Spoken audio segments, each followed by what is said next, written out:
ঘুম থেকে উঠেই আগে বাইরের কাজ সেরে নিয়েছি, যেহেতু আজকে আবার দোকান দেবে, তো সেই কারণে আঁচ ধরিয়ে আলু বসিয়ে তারপরে ওদিকে উঠোন ঝাঁট দিয়ে ঘরে চলে এসেছি ঘরের কাজ করতে। এক একদিন এক এক রকমভাবে কাজ করি, যেদিনকে যেমন সময় থাকে ঠিক তেমনভাবেই কাজগুলো আমি সারি। তো কোনো দিন আগে ঘর পরিষ্কার করে বাইরে যাই, আবার কোনো দিন বাইরে পরিষ্কার করে এসে তারপরে ঘরে কাজ করি। জানি না কোনটা আমার সুবিধা হয়, যেটা ভালো লাগে সেটাই করি। আর কালকে যেহেতু একটু ছোট করে বাড়ি অনুষ্ঠান হয়েছে, শরীরটা একটু ভালো আছে, অসুবিধা নেই, একটু গা হাত পা ব্যথা হয়েছে, তো সেই কারণে উঁচু নিচু করতে একটু অসুবিধা হচ্ছে। যাই হোক, চলে যাবে, সারাদিন এইভাবেই তো চলে আমার, তাই না? আর ঘর বাড়ির এত পরিমাণে ধুলো হয়েছে কি বলবো, ঝাড় দিচ্ছি নিজেরই এ লাগছে যে সব ধুলো আমার নিজের মুখে এসে লাগছে। তো যাই হোক, সকালবেলা উঠেই তো কাজগুলো শুরু করতে হয়, ঝাঁটপাট দিয়ে ঘর বাড়ি পরিষ্কার পরিচ্ছন্ন করতে হয়। আর এদিকে দেখো জলের বায়ালগুলো খালি হয়ে গেছে, আজ আনে কাল আনে করে আর জল আনা হচ্ছে না, যেহেতু ঘরে একটু জল আছে সেই কারণে আলিশিও লাগে জল আনার জন্য। গুড মর্নিং বন্ধুরা, কেমন আছো? আশা করি ভালো আছো। আর আমি তো খুব ভালো আছি। কালকে বার্থডে গিয়েছে পরির, আর কাটাকাটি হয়েছে, একটু পা হাত পা ব্যথা হয়েছে। তো যাই হোক, চলো বন্ধুরা, ভিডিওটা স্টার্ট করে দিয়েছি। আর এখন আজ ধরে দিয়েছি, জানো তো, সকালবেলা ঘুম থেকে উঠে তোমাদের দাদা দোকান দেবে না বলছিল, তো জোর করে আমি বললাম না, দোকান দিতে হবে। দোকান না দিলে সপ্তাহে দুদিন যদি দোকান বন্ধ হয়, বুঝতেই পারছো সংসারটা, একটা ব্যবসার উপরে আমাদের পুরো সংসারটা চলে। আর ভালো মন্দ তো যাই, পুরো সপ্তাহ তো আর ভালো যায় না, ব্যবসা এক দিন খারাপ যায়। তো খারাপ গেলে সেই মেকআপটা হয় না, একটু অসুবিধা হয়ে যায়। পরি বড় হয়েছে, এখন তার টিউশনি আছে, স্কুল আছে, প্রাইভেট আছে, সব দিক দিয়ে খরচটা একটু বেশি হয়ে গেছে, তো সেই কারণে একটু প্রবলেম হয়ে যায়, এছাড়া কিছু না। বেশ খানিকটা হাঁপাহাঁপি ঝাপাঝাপি করে কাজ করে নিলাম। এবারে মোচা কাটবো, জানো তো, এই যুগ।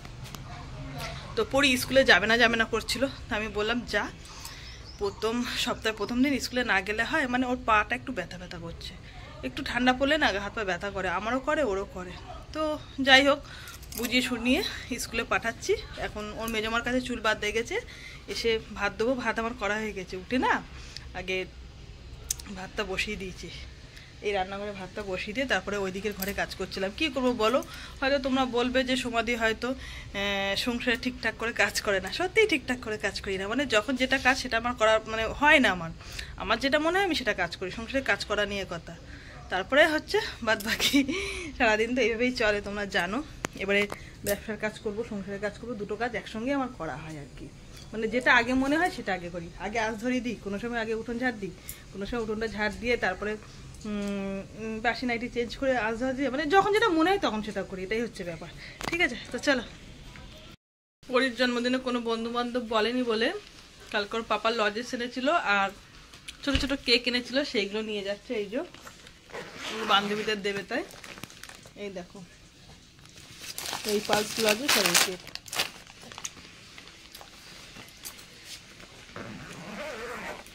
ওই স্কুলে চলে গেলে তারপরে রান্নাঘরে ঢুকবো, বাসন কোসনগুলো মাজবো। কালকে রাতে আর বাসন কোসন মাজা হয়নি, রেখে দিয়েছি।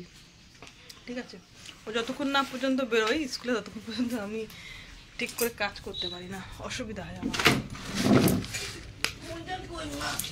মোজা এই তো এখানে আছে, কেচে দিয়েছিলাম। ধরো ধরো ধরো,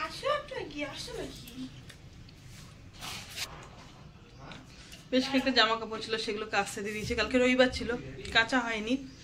আর তারপরে ঢুকবো, এই যে বাসন মাজতে, অনেকটাই বাসনই রয়েছে, সেগুলো মাজবো। তো ভাবছি তার আগে আগে মোচাটা কেটে আসি।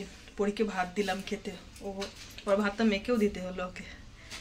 তো যাই হোক, এই ছোটো ছোটো কাজগুলো তো সবটা তোমাদের সঙ্গে শেয়ার করা হয় না, সারাদিন কাজের মধ্যে থাকলে সব কাজ তো আর হয় না, বলো। তো যাই হোক, যতটা পারি চেষ্টা করি। চলো, স্নান করে চলে আসলাম ঠাকুর ঘরে। আর জানো তো, আমাদের বাড়িতে সরস্বতী পুজো হয়।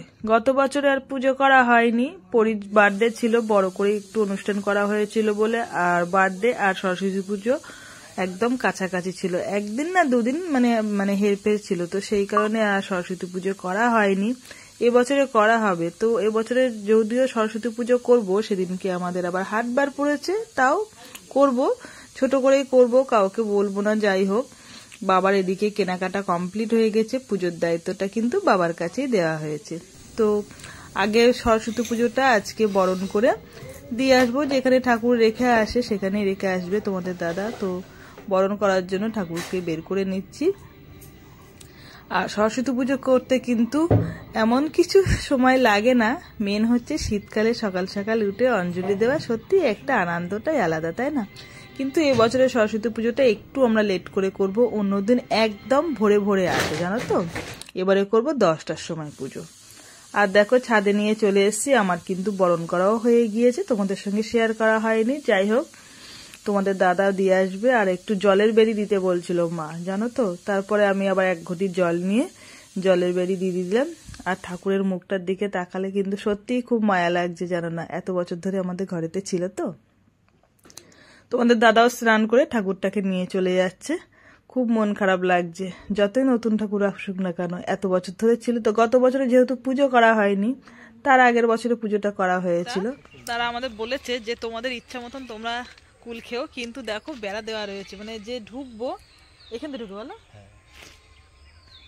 ওই বলে না আঙুর ফল না খেতে পারলে টক, তা সেই উপায় হয়েছে আমাদের। চলো, ফালতু খেতে পারবো না, ওরা যাদের খেয়ে তারা বলেছে, কিন্তু কি করব বলো, তারা তো নেই এখন। যাই হোক, আঙুর ফল টক, ঠিক আছে চলো। এখানে নেই তাই অন্য কোথাও যাবো? হ্যাঁ ওই ভেতরের দিকে বললে। ও আচ্ছা চলো।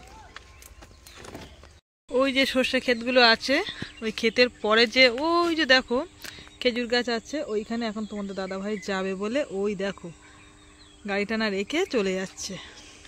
আর আমরা যাব ওই যে ঠিক ওই জায়গাটায়। চলো,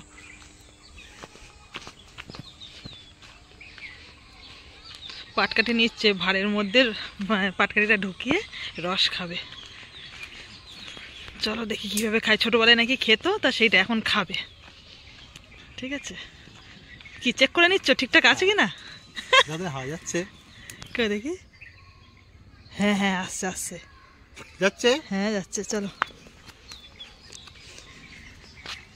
ও তো যাচ্ছে, তার সঙ্গে আমারও ডেকে নিয়ে যাচ্ছে বন্ধুরা। ঠিক আছে, যদি তারা খেয়েছি তা দুটোই দৌড়বো। এই যে সেই সর্ষে ক্ষেতের পাশ দিয়ে যাচ্ছি। ছোটবেলায় নাকি বলে কি যে ওরা নাকি খেত ভাড়ের মধ্যে পাটকাঠি মানে ঢুকিয়ে দিয়ে রস। আমরা কোনোদিন খাইনি অবশ্য, এগুলো ছেলেরাই খায়। যাই হোক, তো দেখা যাক খেতে। খাবা কি করে, ওরা নেট দিয়ে রেখে দিয়েছে, মানে ভাড়ের মধ্যে নেট ভরে রেখে দিয়েছে। ওই দেখো দৌড়চ্ছে, অবস্থা দেখো। এই দেখো দেখো, মাছি তো। এটা নামা না, এটা এটা খাবা না? ও আচ্ছা আচ্ছা আচ্ছা, ওটা খাবে না। উড়ি বাবা, প্রতিটা গাছে রয়েছে দেখো। এই একটা আছে গাছে, এই একটা আছে, অনেকগুলো আছে। এটা কিনে আছে না নেই গো, ওইটা ভার নেই। ওই দেখো তোমাদের দাদা চুরি করে খাচ্ছে। যদি কেউ হাঁকা দেয় আমি বলে দৌড়াবো, আগে থাকতে বলে দিচ্ছি। ঠিক আছে, তুমি খাচ্ছ খাও, আমি পালাবো। কি রয়েছে, মাছি রয়েছে।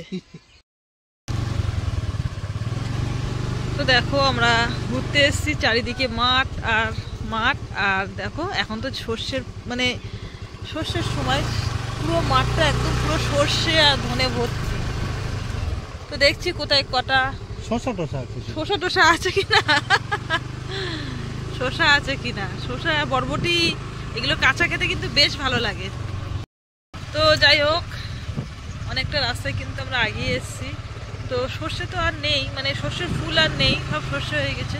এখন দেখা যাক ধনে ফুল আছে কিনা, সেই ক্ষেতের মধ্যে রিলস বানাবো। ঠিক আছে চলো। হাই বন্ধুরা, কালকের ভিডিওটা আর শেষ করিনি, রাত হয়ে গিয়েছিল আর মনেও ছিল না। যাই হোক, সেই ভিডিওটা এখন শেষ করছি।